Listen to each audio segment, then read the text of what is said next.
Este es su programa hoy viernes, ya terminando una semana de trabajo, una semana que ha sido la primera del año 2026, pero que ha sido muy activa.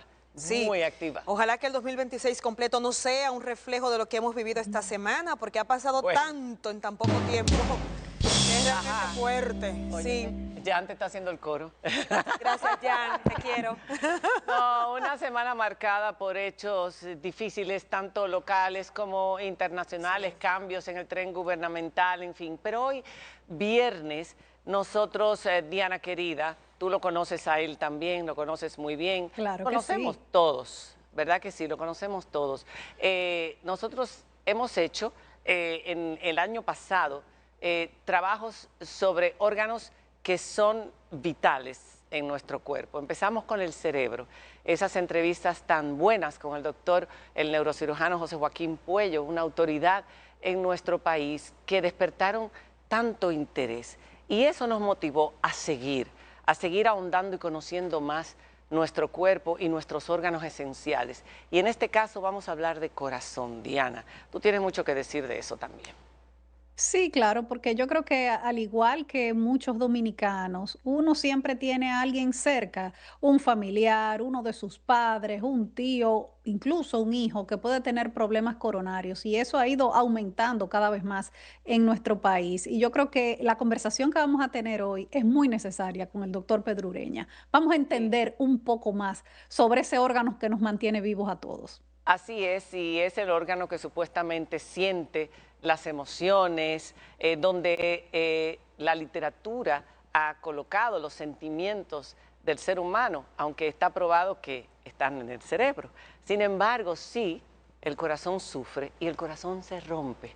Vamos a conocer todos los intríngulis de este órgano maravilloso de la mano de uno de los mejores cardiólogos de la República Dominicana y además fundador de la Fundación Heart Care en República Dominicana, Pedro Ureña Velázquez. Bienvenido, gracias por estar con nosotros otra vez, que no es la primera vez. ¿Qué tal, Pedro? Gracias. Qué Bienvenido, gusto. doctor. Gracias por invitar. Y los viernes estamos así. Sí. Un poco más relajados y con más tiempo para hablar ampliamente de temas que yo creo que le interesan a todo el mundo, porque hoy en la población dominicana hay grandes problemas de hipertensión y de infartos, problemas del corazón y del sistema cardiovascular, y hay mucha ignorancia también sobre lo que es bueno y no es bueno para nuestro corazón. Primero que nada, un médico santiaguero, Así es. asmático de niño. Bueno, hiciste un background importante. Asmático de niño que impactó eso en tu vida. El hecho de ser asmático te hizo interesarte por la medicina. Definitivamente, María Cela. Yo creo que quizás ese fue el primer contacto que yo tuve con lo que significa la medicina. El alivio que puede llevar a un familiar, el alivio que tú como paciente sientes. Y creo que eso definitivamente me cautivó, sobre todo por los ejemplos que teníamos con el pediatra en esa época, que era como quien decía, un Dios que llegaba a la casa.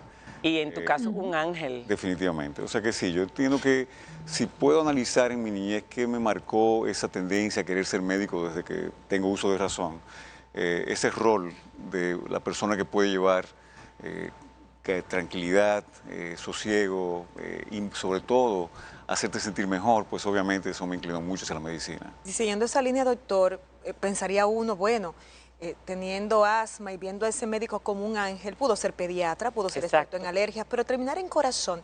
Y veíamos que le impactó mucho la primera vez que entró a una cirugía de corazón. ¿Sigue siendo para usted impactante cada vez que entra a realizar un procedimiento? Mira, eso es algo que cuando te apasiona, lo que sea que tú hagas, nunca deja de impresionarte. Yo digo, hoy día cada vez que podemos participar en un procedimiento, sobre todo con todas las innovaciones que surgen a diario, pues obviamente nos sentimos muy contentos de haber escogido esta especialidad, la cardiología. La cardiología realmente, yo te puedo decir que como especialidad abarca tantos aspectos diferentes, la tecnología, la innovación, y sí, cada vez que podemos tener un procedimiento donde podemos hacer lo que queremos, lograr ese resultado, pues nunca deja de sentir una satisfacción especial. Diana. Doctor, y como uno de los cardiólogos más destacados que ha tenido la República Dominicana, yo me imagino que a usted le ha tocado atender a mucha gente, desde los más humildes hasta los más altos rangos en la República Dominicana. ¿Hay diferencia entre tratar a un presidente o tratar a un agricultor para usted? Mira, en realidad, desde el punto de vista de lo que es el tratar al paciente, no. Lo que muchas veces es el entorno lo que cambia de manera significativa. Ujú. Cuando tú tienes una persona muy importante, lamentablemente, digo lamentablemente porque a veces entonces hay mucha presión externa, muchas personas opinando, muchos otros colegas que quieren participar, y eso a veces puede hacer un poquito más difícil. Pero en cuanto al trato, yo digo, cada paciente es especial, y yo te diría que desde el más humilde hasta el más encumbrado, vamos a tratarlo con la misma dedicación y con el mismo esmero. Pero definitivamente hay una diferencia, yo te diría más que nada en cuanto al entorno, no en cuanto a la relación médico-paciente. Y definitivamente todos los corazones son iguales. Así como todos tenemos sangre roja, no azul, todos los corazones y los órganos. Aquí tenemos uno. Sí. Uno que es especial, ¿verdad? Sí, esto es un modelo, básicamente. ¿Ese modelo de dónde viene? Bueno, este es un modelo que fue básicamente un obsequio de un paciente muy especial. O sea, que realmente, básicamente lo tengo en la oficina como representación de eso, de ese cariño tan especial de ese paciente. Y básicamente es un modelo que se usa para explicar anatomía. Y quizás, ya que estamos hablando de este órgano, que obviamente es la perfección hecha órgano, el corazón, y cuando decimos esto, lo decimos con mucha base. Esta es una bombita cuya función es sencillamente recibir e impulsar sangre, pero todo lo que implica ese ciclo es extremadamente complejo. Y un corazón, en la vida de un ser humano, 75, 80 años, puede latir aproximadamente 3.000 millones de veces. Imagínate lo que significa eso. No hay nada que el hombre haya hecho hoy día, que haya alcanzado, que pueda alcanzar ese nivel de perfección.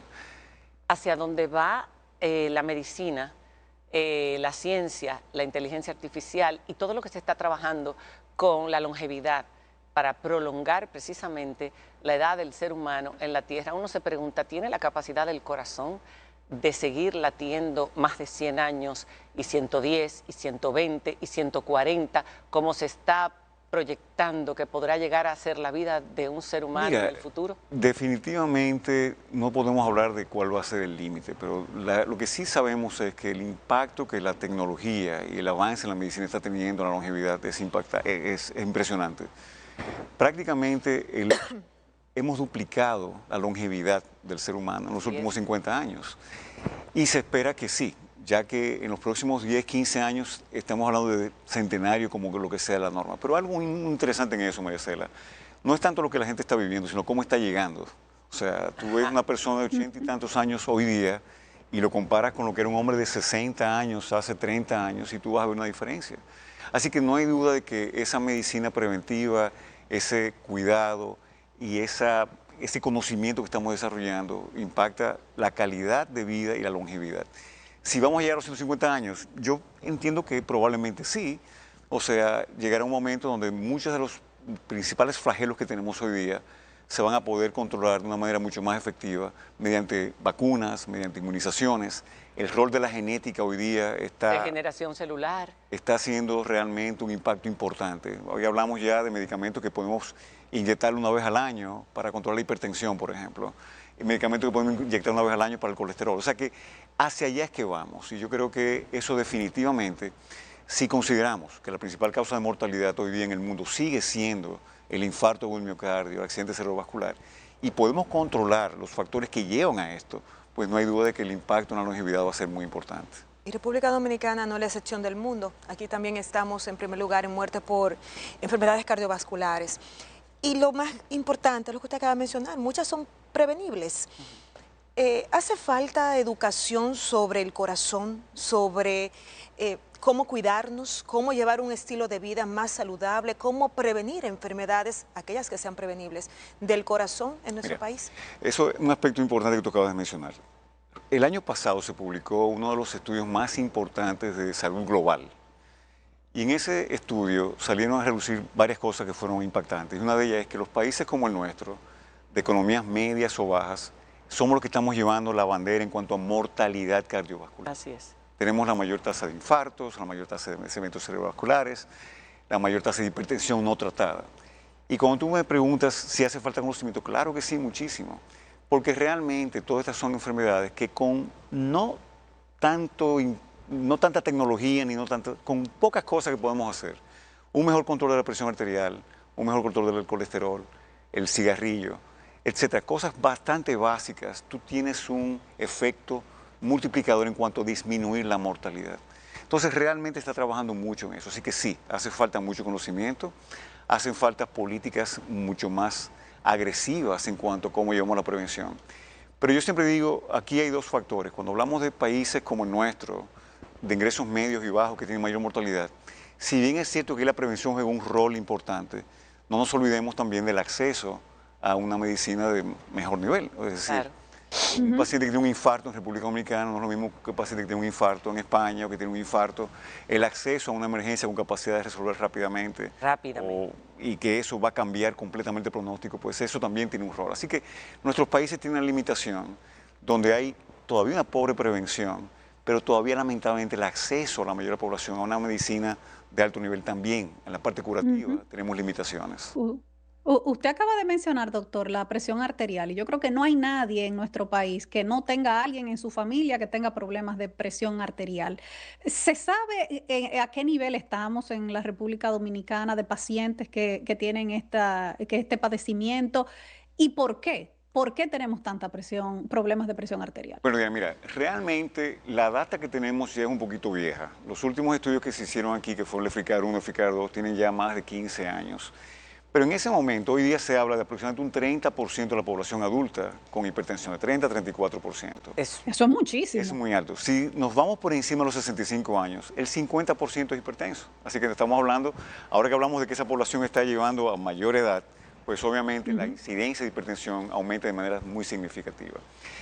¿Cuál es la causa? Yo diría que la causa hasta ahora es lo que nosotros llamamos idiopática. No tenemos una causa como tal. Sabemos que la herencia juega un rol, pero sabemos que el medio ambiente es tan o más importante que la herencia. Es decir, yo puedo tener una predisposición a ser hipertenso, pero si yo tengo un buen peso, si yo como bajo de sal, si yo tengo... Esos son factores que van a impedir hasta cierto punto que se manifieste esta enfermedad de manera más temprana. ¿Cuál es uno de los problemas que estamos viendo hoy día en la República Dominicana? Es la manifestación de hipertensión en personas muy jóvenes. Sí. ¿Y a qué viene eso? Ahí sí te puedo decir que la causa está bastante clara. Cambios en estilo de vida que proveen un medio perfecto para la hipertensión. Sedentarismo, obesidad, una ingesta muy alta de sodio mediante preservativos, etc. Así que realmente esa incidencia en pacientes jóvenes tiene mucho que ver con esa evolución que hemos tenido en los últimos 30 o 40 años, de donde el niño que nunca quería estar en la casa, ahora lo que quiere es estar en la casa. Ponte a pensar, yo digo siempre, lo que habíamos antes era que no había mucho que hacer en la casa porque la gente salía a la calle. Pero además había más seguridad en las calles, que hoy en día no las hay. Hoy día el niño tiene todas las actividades para hacer en la casa, la televisión, la computadora, etc. Así que realmente este tipo de comportamiento, en términos de físico y también de la dieta, está llevando a que tengamos hipertensión a una edad mucho más temprana. Vamos a hablar del corazón, vamos a conocerlo. Así como hicimos con el cerebro, nosotros queremos conocerlo mejor para poderlo tratar mejor. La hipertensión es la causa más importante de infartos. Por ejemplo, ustedes están hablando de la hipertensión, ya usted habló de las causas, pero ¿cómo afecta la hipertensión al corazón? ¿Y cómo puede detonar la hipertensión un infarto? Y si son más los hombres que las mujeres, porque en el pasado fueron más los hombres, pero luego se fue sumando la mujer, desafortunadamente, a un mismo nivel. No sé hoy en día cómo está. Ok, varias preguntas que son excelentes. Vamos a empezar y creo que el modelo nos puede servir. El corazón es un músculo, y estas paredes que están aquí son un músculo. Tiene que bombear contra una resistencia, y la resistencia es la presión arterial. Si este corazón empieza a bombear todo el tiempo, 70 latidos por minuto, contra una resistencia aumentada, ¿qué hace el músculo? Se pone más grande. Cuando ese músculo se engruesa, es como si estuviera levantando pesas, pues eso lleva a que la cavidad se reduzca y eventualmente esto lleva a que esa bombita empiece a fallar. Por tanto, la hipertensión hoy día es la causa número 1 de insuficiencia cardíaca. Así que ese es el primer punto. Segundo punto, están las arterias, que son estos conductivos que están por aquí encima. Las arterias son las que llevan el torrente de sangre. Cuando la presión arterial sube, empieza a dañar lo que sería la capa interna de esas arterias y se empieza a formar lo que es endurecimiento. Con el tiempo ese endurecimiento puede llevar a que esas arterias se estrechen y llevar lo que es el infarto al miocardio. Pero también puede pasar lo mismo en el cerebro, porque estamos en el corazón, ¿verdad? Exacto. Así que realmente, como causa importante, la hipertensión es causa importante de insuficiencia cardíaca, de infartos, de accidente cerebrovascular y de un aspecto que está muy relacionado, que es el fallo renal. Es decir, que abarca varios aspectos de cómo afecta la hipertensión el corazón. Cuando hablamos del daño de las arterias, también hay otros elementos. El colesterol alto se une a la hipertensión en dañar esa membrana que cubre la arteria por dentro y por tanto promueve ese endurecimiento, esa estrechez. Perdón que interrumpa aquí. El colesterol es un tema que tiene a mucha gente preocupada porque la mayoría de la gente está tomando, después de cierta edad, pastillas para controlar el colesterol. Sin embargo, en un pasado el máximo era un número, ahora el máximo es otro. Y se dice que es para que las farmacéuticas vendan más este tipo de medicamentos. Y uno ve también personas que tienen un sano estilo de vida, una buena alimentación, un buen peso, hacen ejercicio y todo lo demás, y aún así tienen colesterol alto. Sí. Esas personas también tienen riesgo. Eso es el inciso del colesterol. Claro. Mira, yo diría que colesterol, azúcar, hipertensión son quizás los 3 factores de riesgo más importantes que son modificables. Vamos a hablar de por qué digo esto. Mira, el concepto de que queremos el colesterol más bajito, tú tienes toda la razón. Y es que la evidencia cada vez es mayor de que mientras más bajo el colesterol, mejores son los resultados. Para que tengamos una idea, el único mamífero en la Tierra que tiene un LDL por encima de 55 es el ser humano. Pero también es el único mamífero que sufre de enfermedad coronaria. Ningún otro lo hace. Los leones comen muchísima carne, no mueren de infartos. Nosotros nacemos con un LDL entre 25 y 30. Se supone que ese debería ser el nivel donde tuviésemos toda la vida. Decir que el endurecimiento de las arterias es algo normal, no lo es. Cuando tú ves poblaciones indígenas, por ejemplo, en el Brasil, que se han estudiado, tú llegas a 80 años, 75 años, y son personas que realmente no tienen enfermedad aterosclerótica, pero mantienen un nivel, un estilo de vida, vamos a decir así, que por necesidad tienen que involucrar mucho ejercicio, muchos vegetales, poca proteína animal. Y poco estrés. Y probablemente el estrés también juega un rol, definitivamente, Marcela. Pero lo que te quiero decir con esto es, muchos de los mitos que afectan el cerebro, ¿cuándo es que se desarrolla mayormente el cerebro del niño? En los primeros 2 años. ¿Cuál es el nivel de LDL en esos 2 años? 25 a 30. Entonces realmente no hay tal correlación. De hecho, se ha establecido que entre un LDL, que es el colesterol malo, entre 20 y 25, todas las funciones hormonales, neurológicas se pueden realizar de manera perfecta. Así que realmente sí. La evidencia, cada vez que sale un estudio, te demuestra que mientras más bajito, menos infartos, menos accidentes cerebrovasculares, menos insuficiencia cardíaca, y es por eso que, así que no tiene nada que ver con la farmacéutica, tiene que ver con la evidencia clínica contundente.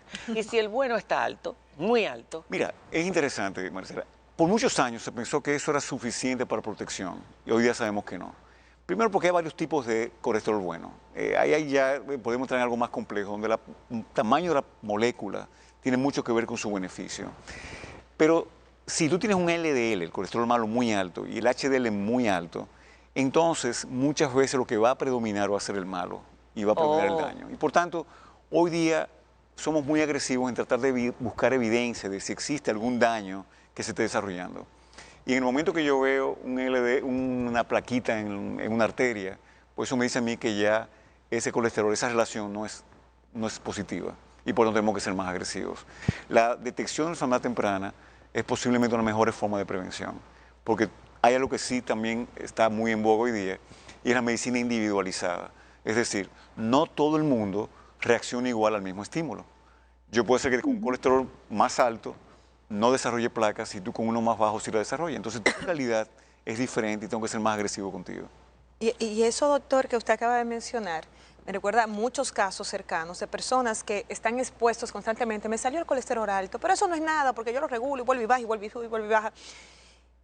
Mantener el colesterol alto, ¿por qué tiempo podría ser riesgoso para la salud del corazón? O sea, usted acaba de decir que en cada persona es distinto, pero ahí sí podríamos establecer quizás un máximo o un mínimo de tiempo en que, bueno, si tú te mantienes así por tanto tiempo, quizás eso ya va a ser letal. El daño del colesterol es interesante.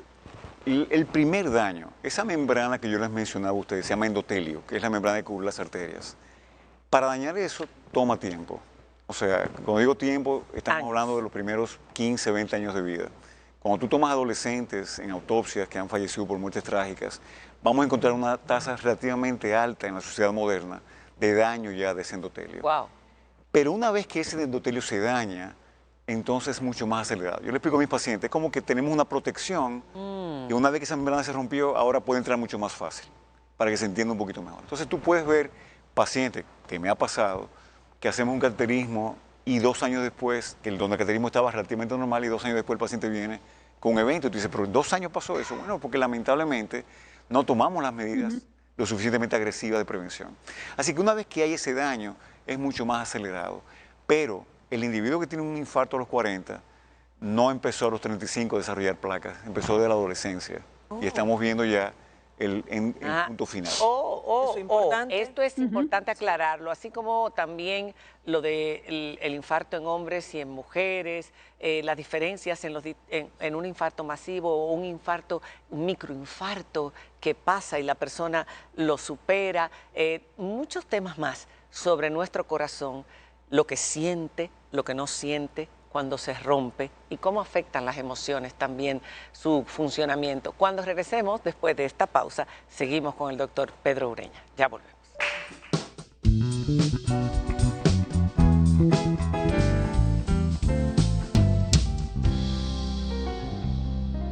Ese órgano maravilloso que nos mantiene vivos. Siempre la gente dice, bueno, se le paró el corazón, o sea, murió por una parada cardíaca. Claro que se tiene que parar. Todo el mundo que muere se le para el corazón.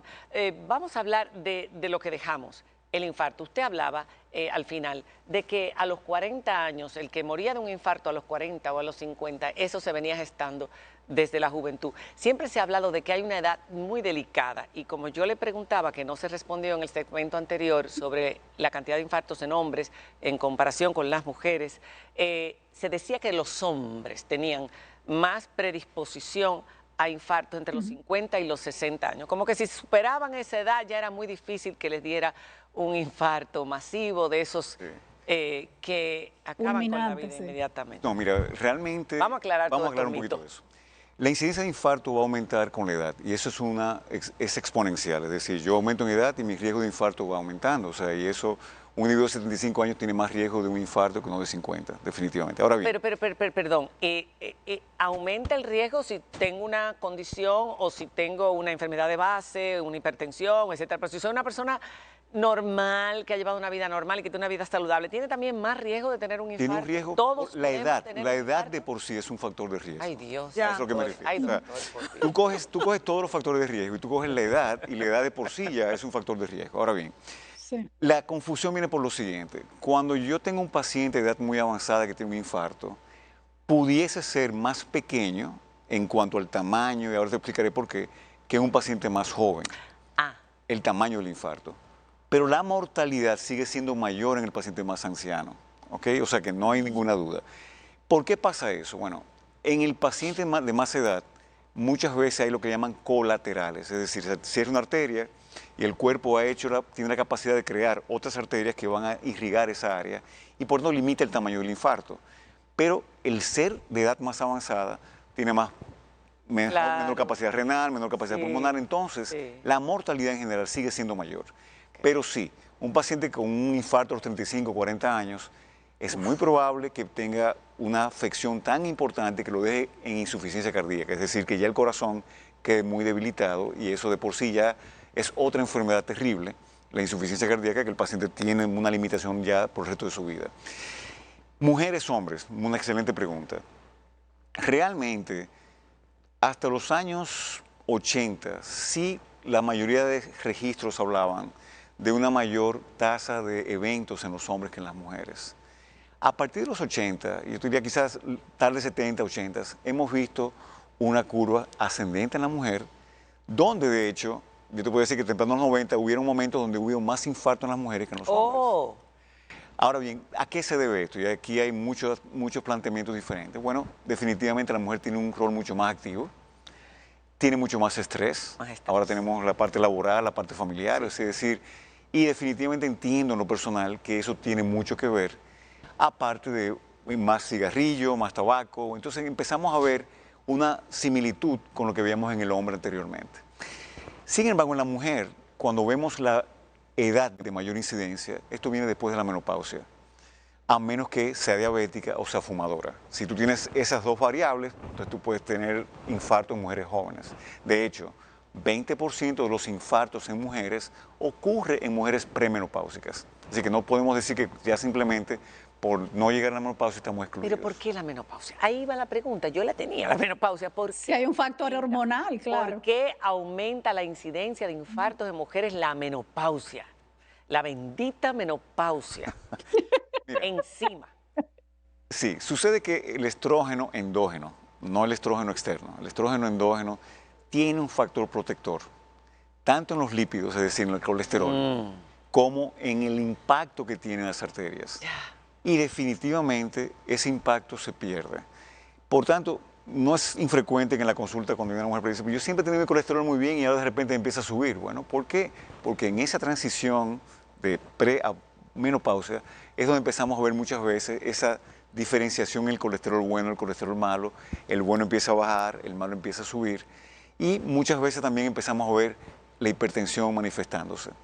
Entonces, en la mujer, después de la menopausia, aproximadamente 10 años después de que empieza la menopausia, es donde uno empieza a ver el mayor pico de eventos cardiovasculares. O sea, 60 y tantos. Exactamente.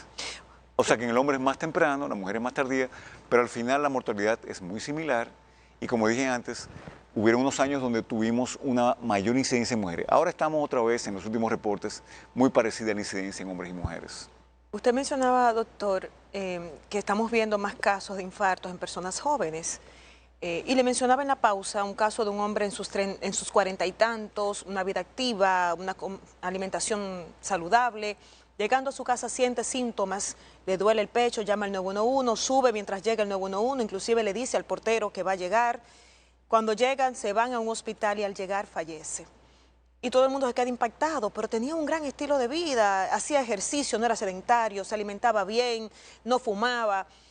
Cuando pasan ese tipo de eventos que son tan particulares, ¿pasa algo distinto? Okay. Excelente pregunta. Mira, y esto yo siempre le digo, cuando pasan ejemplos como esto, aquí viene algo que es importantísimo. Debemos conocer nuestros números. El hecho de que yo haga ejercicio, de que yo sea delgado, no quiere decir que mi colesterol está bien. Y cuando vemos un atleta que tiene un infarto en medio de una competición, en un partido de fútbol, ¿quién mejor que ese en términos de condición física? Y sin embargo, cuando le hacemos un cateterismo, vemos que tiene varias arterias obstruidas. Porque lamentablemente tiene una predisposición genética a un colesterol alto y a lo que hoy día le estamos dando mucha importancia, lo que se llama lipoproteína A. Y podemos hablar de eso, es un tipo de colesterol que es hereditario, que tiene que ver con daño arterial y también tiene que ver con formación de coágulos. Entonces, muchas personas tienen esa molécula muy elevada y no lo saben. Entonces, si tú no conoces tus números, lamentablemente tú puedes tener una predisposición y ser una víctima más. Pero no hay ninguna duda de que estos factores son los que se han demostrado que llevan a estos eventos. Ahora bien, un aspecto que tú me preguntabas, ¿y por qué tan rápido? Cuando hay un infarto, y sobre todo hay un tipo de infarto donde se cierra la arteria completamente, hay una frase que nosotros decimos mucho, tiempo es músculo. Cada minuto que pasa es una ola de daño que se va expandiendo, expandiendo, expandiendo. Mientras más daño hay, más es la mortalidad. Y más chance hay de que ese corazón en un momento dado diga, no puedo más porque ya me dañé demasiado y no voy a funcionar. Entonces, realmente por eso, el actuar rápido, el tratar de identificar ese infarto, el llevarlo a una sala de cateterismo y abrir esa arteria o darle un medicamento que desbarate ese coágulo, es lo que ha demostrado una y otra vez que salva vidas. Así que tiempo es importante, identificar tus números es importante y saber que... Los síntomas también, que la gente sepa identificar un infarto. La persona o el que está a su lado, las personas que están a su lado, eso es importante. Muy importante, Maricela, porque eso varía. Mira, yo te diría que si yo me pongo a analizar todos los casos que yo he tenido de emergencias, siempre las mayores complicaciones vienen por la pérdida de tiempo. El paciente pensaba que era algo del estómago, se compra un Alka-Seltzer, se acuesta un rato, después vuelve. Y cuando viene a llegar, ya estamos en esa ola de destrucción, como yo le llamo, del músculo, y ya estamos lidiando con algo mucho más difícil. Entonces, ¿cuáles son esos síntomas para que la gente lo sepa? Mira, presión en el pecho, esa sensación de opresión, como que alguien se me está sentando, me está empujando el ¿Siempre pecho, se es muy presenta? importante. No, ahí vamos ahora. Hay mucha variación. Ese dolor puede ser en la mandíbula, puede ser radiado el brazo, puede ser en la espalda. Hay poblaciones, como las poblaciones de edad avanzada, los diabéticos, y en las mujeres, donde la manifestación puede ser diferente. Sudoración, falta de aire, mareo que no tengo muy claro. Así que realmente, yo siempre digo, si usted está en un grupo de riesgo y tiene un síntoma, que sea el médico que le diga a usted que eso no es nada. Son confusos. Entonces, Claro. lamentablemente sí. Y eso es una de las cosas, mira, parte, y volviendo al tema de la mujer, la mortalidad en el infarto en la mujer es mayor que la del hombre. Oh, Eso es para colmo. para colmo, exacto. Lo que digo yo. Y la patofisiología Estamos benditas. es diferente, pero la manifestación es diferente. Y una de las cosas que pasa mucho con la mujer es que no le hacemos caso. O sea, A ellas. la paciente se queja, y no, mujer relativamente joven, eso no pasa, Machismo. eso es otra cosa. Bueno, machismo y quizás una tradición de que siempre pensamos en el infarto en función del hombre. Ya. Hasta la misma mujer piensa en eso. Como yo digo siempre, la mujer está al día con su mamografía, con su papanicolado, pero pregúntale cuánto está su colesterol, ni idea. ¿Tú entiendes? Entonces realmente ha habido muchas décadas de desinformación en ese sentido que lleva a ese tipo de actitudes. Que no, es mujer, esto no es nada cardíaco, que se vaya para su casa. Entonces, en ella los síntomas son distintos. Es bueno porque yo vi también una vez un trabajo en Instagram de estas cosas que te salen, la diferencia y por qué la gente se confunde. En la mujer es completamente diferente la sintomatología de un infarto. Puede ser diferente o puede no. O Hay puede mujeres no. que pueden tener su clásico dolor de pecho opresivo, pero muchas veces pueden tener otro tipo de manifestación. Y cuando decía manifestación, tiene que ver mucho con lo que nosotros llamamos vagotonía. Sudoración profusa, un sudor frío, sensación frío. como de desvanecimiento, dolores que no son típicos. Todo eso son características que en la mujer pueden ser más prevalentes que en el hombre. Diana. Doctor, yo quería preguntarle algo, y ya saliéndome un poco de la función del corazón, pero tiene que ver con el tema. Hoy día se hacen cateterismos ya casi como de rutina en la República Dominicana. Pero cuando uno ve declaraciones como las que dio la procuradora Jenny Berenice Reynoso sobre el caso Senasa, diciendo que hubo pacientes que le hicieron hasta cateterismo donde le pusieron 5 stents sin necesitarlo para cobrar los procedimientos, ¿qué usted piensa con ese tipo de actuación que necesariamente tuvo que involucrar a médicos? Mira, Diana, eso es algo extremadamente delicado. Yo no me atrevo a opinar sobre un caso en particular, pero si fue así, si realmente se pusieron stents innecesariamente, si realmente se hicieron cateterismos sin tener una indicación clara, que haya sido identificado por un profesional del área, obviamente, quiero estar claro en eso, entonces definitivamente eso no tiene ningún perdón. O sea, porque yo creo que la corrupción tiene un límite donde puede llegar y yo creo que la medicina debería ser ese límite. O sea, cuando tú haces un juramento hipocrático y tú te dedicas a hacer esto porque lo sientes, hacerle daño a alguien de manera dirigida por algo económico, entonces esa no es la profesión. Eso no va con lo que es el juramento hipocrático para nada. Hablando de los stents, y ya saliéndome de la política y volviendo al corazón, pero eso también, eso es verdad, eso no tiene perdón. Los stents desde hace ya varias décadas se colocan de forma regular.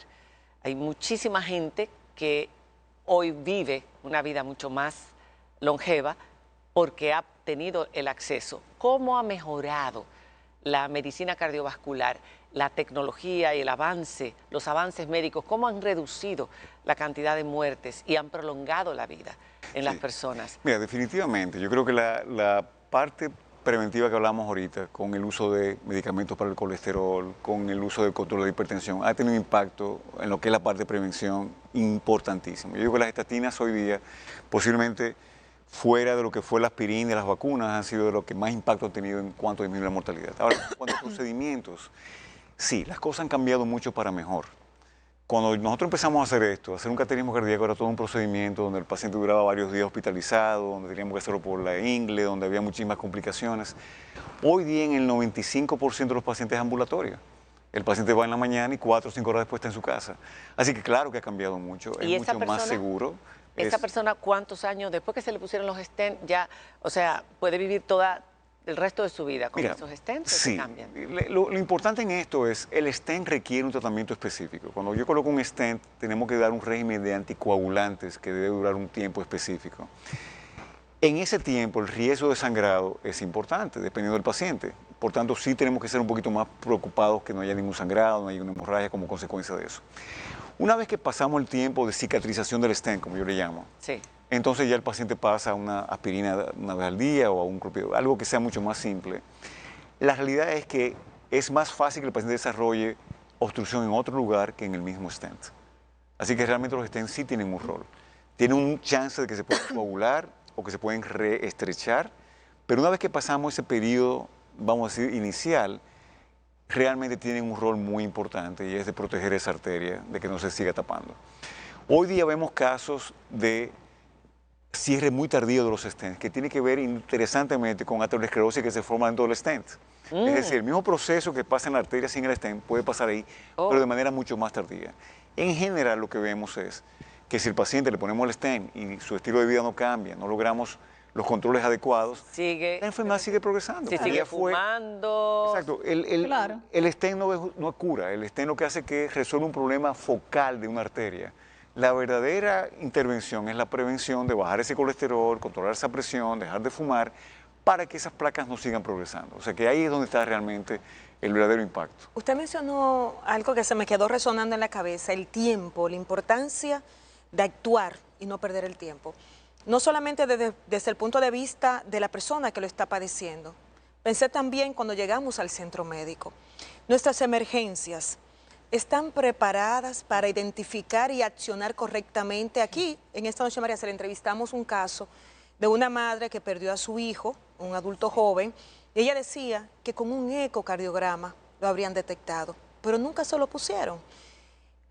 Nuestros protocolos son los adecuados. Cuando llega un paciente que tiene los síntomas, se hacen los estudios que son necesarios, o debería cambiarse algo en los protocolos actuales. Mira, yo diría que los protocolos están, la aplicación de ellos es lo que es muy limitada. Y lamentablemente, esto es como tú tienes una moneda. Si llegaste a un lugar donde realmente hay experiencia manejando infartos y hay un personal que tiene ya eso como parte del día a día, pues es mucho más fácil que tú tengas el tratamiento adecuado.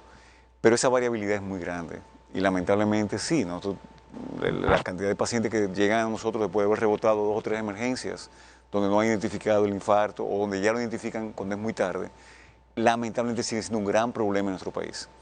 Y eso es algo que tenemos que tratar de mejorar y se está trabajando en eso, en ver cómo podemos unificar criterios donde haya una tabla que todo el que llegue vamos a hacer lo mismo, A, B, C, D. O sea, esos son protocolos, como tú bien mencionas, y eso está bien establecido. Es difícil la implementación, es difícil homogeneizar, vamos a decir así, el cuidado, pero es así a donde tenemos que tratar de dirigirnos. En países desarrollados hoy día, el 911 llega y te hace un electro en la casa. Ahí mismo. Y desde ahí está llamando al hospital ya. Y cuando tú llegas al hospital, ya el equipo de catarismo te está esperando. No, y los desfibriladores ahí mismo en la casa. Eso es la idea. Tú sabes, exacto, el desfibrilador con todo.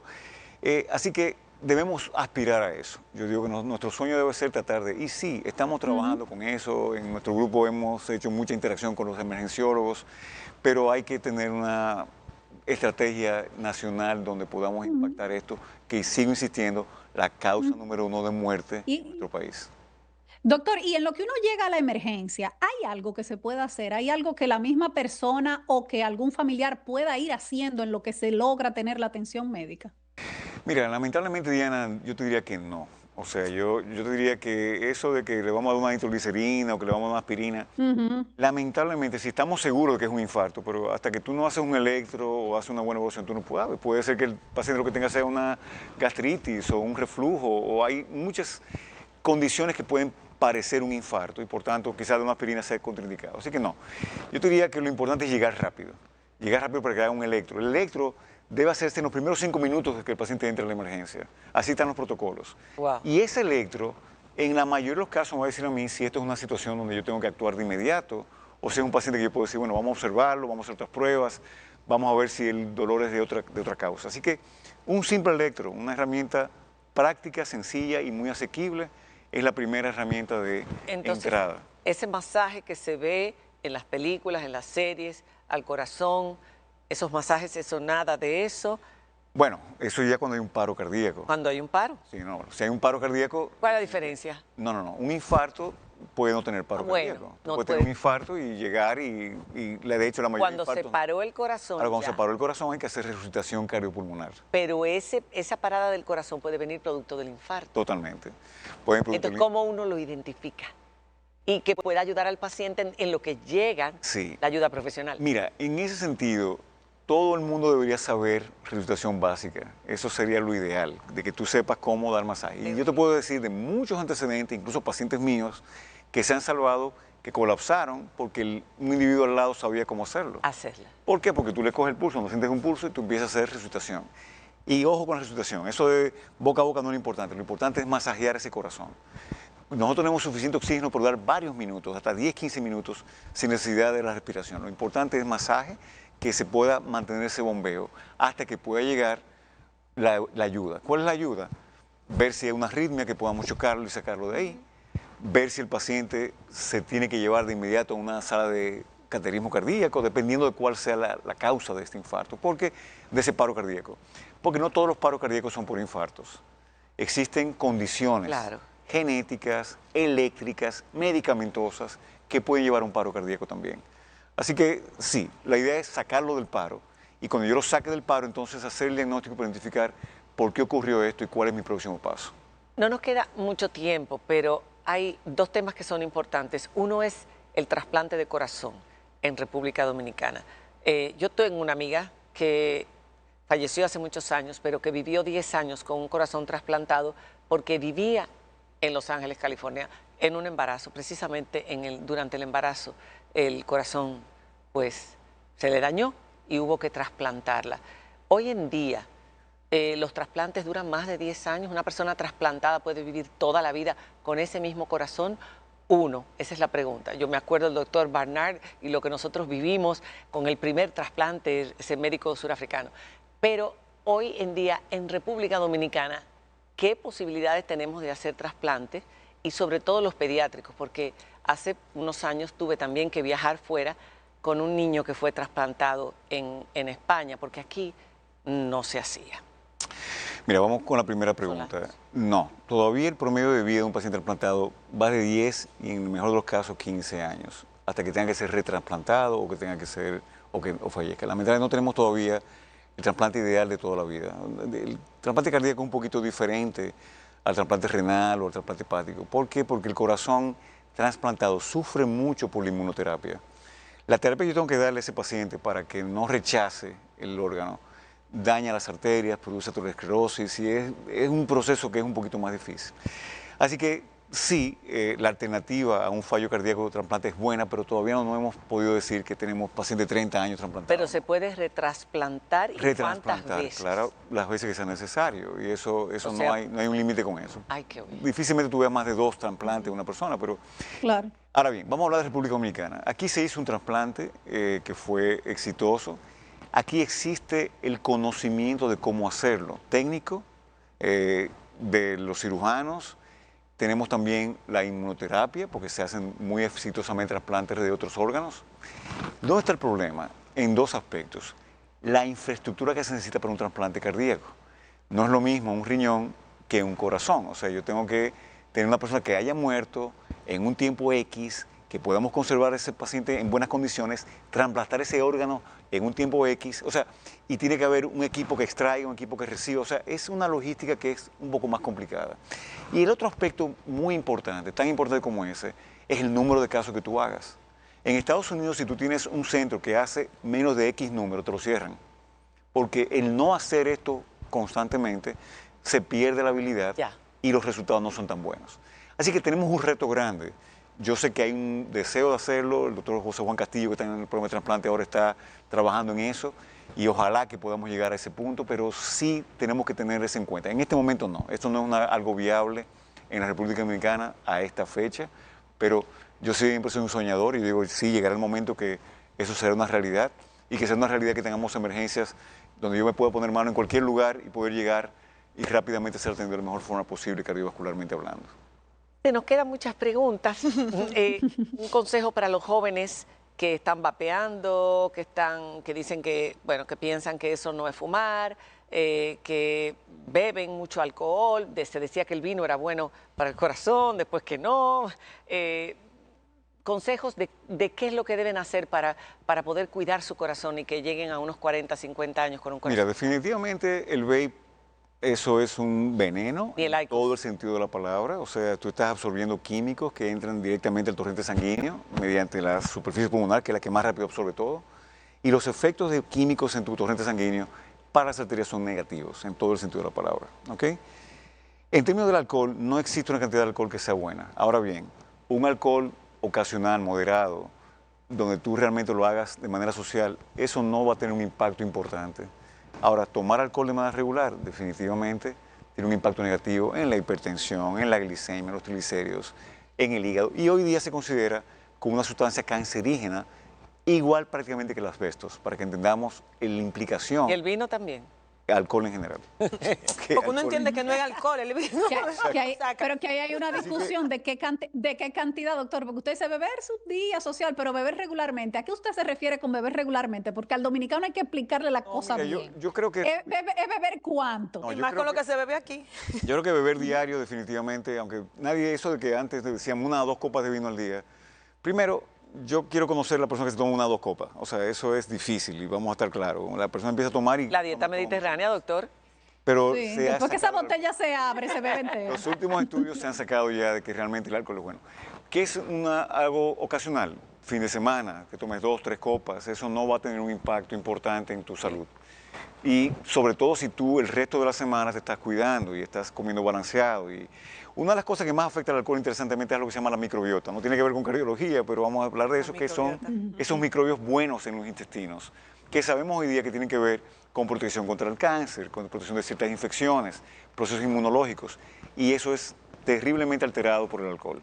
Por lo que muchas veces se recomienda que si tomaste alcohol, trate de al otro día comer algo fermentado, yogur, cambacha, cosas como esas que te ayuden un poquito a restaurar esos microbios que tú acabas de limpiar con el alcohol. Y por último, no sufrir demasiado. Se puede morir de sufrimiento, se puede morir de un corazón roto. El corazón roto es una entidad bien reconocida y tiene que ver con una sobrecarga emocional extrema que hace que el corazón literalmente falle. ¿Okay? Se ponga más grande y lleve el paciente insuficiencia cardíaca, o sea que sí. Gracias, doctor, por haber estado con nosotros y habernos dado esta clase de cardiología. Hemos aprendido más sobre este órgano tan importante. Compiten ahí con el cerebro, el corazón, el cerebro. Él dice que es el corazón, el otro dice que es el cerebro, pero bueno. Por ahí viene el intestino. Ya por ahí viene el intestino, eso será en un futuro. Gracias por haber estado con nosotros. Gracias por invitarme, para un placer de verdad. Hacemos una pausa y cuando regresemos tenemos a Gabriela Llanos en castellano con todos ustedes. Ya volvemos. Gracias.